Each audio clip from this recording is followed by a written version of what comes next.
સરકારનો એક ઉદ્દેશ છે કે આવાસ ફાળવણીની અંદર જે ઘર વિહોણા હોય તેમને તે લાભાર્થીઓને ઘરનું ઘર મળે તે માટે સરકાર દ્વારા મોટી ગ્રાન્ટ ફાળવી અને તાલુકા અને પંચાયતને ફાળવવામાં આવે છે અને પંચાયત દ્વારા સર્વે કરવામાં આવે છે કે આવા ઘર વિહોણાના કેટલા લોકો હોય છે. પરંતુ આની અંદર પણ મોટો ભ્રષ્ટાચાર થતો હોય તેવું સામે આવ્યું છે મહીસાગર જિલ્લાના વીરપુર તાલુકાના કોયડમ ગામે, કે જ્યાં 8 વર્ષથી ઘર વિહોણા યુવાન છે અને ટાટડું બાંધીને રહી રહ્યો છે. અનેક રજૂઆત બાદ પણ તેનું મકાન હજુ બન્યું નથી. દ્રશ્યો બતાવી રહ્યો છું મકાનના, કે આપ જોઈ શકો છો કે ચારે બાજુ ટાટડું બાંધી અને રહી રહ્યો છે આ યુવાન. આપ દ્રશ્યો જોઈ શકો છો કે અત્યારે ચૂલો ફૂંકી અને ચૂલાની અંદર રોટલા બનાવી રહ્યો છે.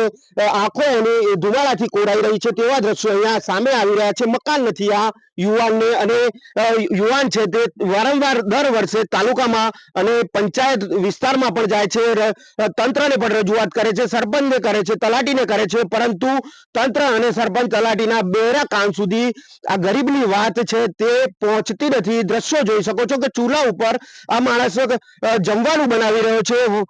અહીંયા કેટલાય વર્ષોથી કહી શકાય કે 8 વર્ષથી આ જે યુવાન છે તે આ રીતે ટાટડા બાંધીને રહી રહ્યો છે, પરંતુ તંત્રને અનેક રજૂઆત બાદ પણ પરિસ્થિતિ તેની તે રહેવા પામી છે. કેટલાક ગ્રામ લોકો છે આપણી સાથે, તેમની સાથે વાત કરીશું.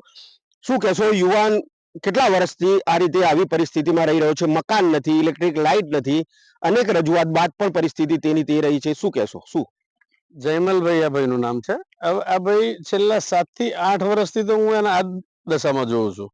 દર ચોમાસું આવે નવી તાલપત્રી ઘર ઉપર નાખે અને પાછું ચોમાસું કાઢે. બીજી વસ્તુ, ફેરે 5 વર્ષથી તો ભાઈ પંચાયતના ઓટા ખાય જ છે કે સાહેબ મારું આવાસ, સાહેબ મારું આવાસ. પણ પંચાયતમાંથી ખાલી વચન આપવામાં આવે, ભાઈ આ વખતે તારું થઈ જશે, આ વખતે તારું થઈ જશે. 5 વર્ષ સુધી એનું થયું નથી. આ વખતે જીઓ ટેગિંગ કરવાનું આવ્યું હતું, તો જીઓ ટેગિંગ કરવા માટે બી આ જગ્યાએ આયા નથી આ લોકો. જ્યારે જીઓ ટેગિંગ ની વાત મેં પોતે બી પર્સનલી રસ લઈને પૂછ્યું હતું કે 4-5 ઘર બાકી છે જીઓ ટેગિંગ ના, એ અમે ફરીથી આવશે એટલે કરી દઈશું. આ ગરીબ છે, કોઈને પૈસા નથી આપી શકતો એટલા માટે તો એનું મકાન નથી બનતું ને. મારો તો આ પ્રશ્ન છે પહેલો. કારણ કે ગવર્મેન્ટ તો ઘરનું ઘર ગરીબ લોકોને આપવા માટે એકદમ કટિબદ્ધ છે, પણ સ્થાનિક લેવલે જે લોકોના કામ સોંપવામાં આવે છે આનું, એ લોકો જ આ કામ પ્રોપરલી કરતા નથી કે જેને જરૂર છે ને આપતા. કેવા લોકોને તારે ફાળવણી થાય છે? આ વિસ્તારની અંદર અનેક આવાસો ફાળવણી થયા છે. કેવા લોકોને ફાળવણી થયા છે? જે ગરીબ લોકો છે તેમને નથી મળતું, તો કોને મળે છે? જેને જો પંચાયતમાં જે લોકોનો વધારે હોલ્ડ હોય, સરપંચો તલાટીઓ જોડે જેને સારા સંબંધ હોય એ લોકોને મળી ગયા છે. ભલે એમનું એક મકાન હોય તો બીજું બી મળ્યું છે એમને. આ વખતના દાખલા છે. અને જેને નથી જેને નથી, આ ભાઈને 7 વર્ષથી નથી. 7 વર્ષથી એનો સ્કોર કશામાં આવતો જ નહીં હોય. મારો તો એ પ્રશ્ન છે. શું કારણ શું હોય? કારણ શું હોઈ શકે? આ ભાઈ ગરીબ છે, બિચારો કોઈ કોઈ પૈસાનો વ્યવહાર નહીં કરી શકતો હોય એટલા માટે આનું નથી થતું. બીજું કોઈ બિલકુલ થી આ ભાઈનો સ્કોર નથી આપતા કારણ છે પૈસાનું, કે ગરીબ છે અને પૈસા નથી આપી શકતો. તંત્રને શું કહેશો? ગરીબ છે યુવાન, પૈસા પણ નથી આપી શકતો. પંચાયત 8 વર્ષથી આ જ પરિસ્થિતિમાં રહી રહ્યું છે. અનેક રજૂઆતો પણ કરે છે કે મને આવાસ આપો, છતાં પણ આપવામાં આવતું નથી. શું કહેશો? કેવી રજૂઆતો છે આ ભાઈની? સાહેબ, એક તો મેં એક વાત કરું, બરાબર? એ કાયમિક ગમે તે મજૂરોમાં જાય, મજૂરી કરે, બરાબર? 25 રૂપિયા લાવે, એનું ઘરનું ગુજરાન પેલું કરે તો એ પેલા લોકોની પૈસા આપી ગયું. કઈ રીતે એ જો પૂરું કરે? તંત્રને પણ રજૂઆત કરવામાં આવે છે, તો કઈ રીતે રજૂઆત કરે છે? સરપંચ સાંભળે છે કે નથી સાંભળતા? એ સાંભળી જ નહીં. બધા પંચાયતમાં જે બેઠેલા કર્મચારીઓ બધા સાંભળી જ નહીં. કામ નહીં કરતા. એ તો પૈસા એમને પૈસા આપો તો બધું કામ થાય એવું છે, બરાબર? પૈસા માણસ પાણો નહીં નથી, કઈ રીતે પૈસા આપે? બિલકુલ થી અહીંયા દ્રશ્યો જોઈ શકો છો કે આ જે યુવાન છે તે 8 વર્ષથી તેની તે પરિસ્થિતિમાં રહી રહ્યો છે, છાપરા બાંધીને રહી રહ્યો છે.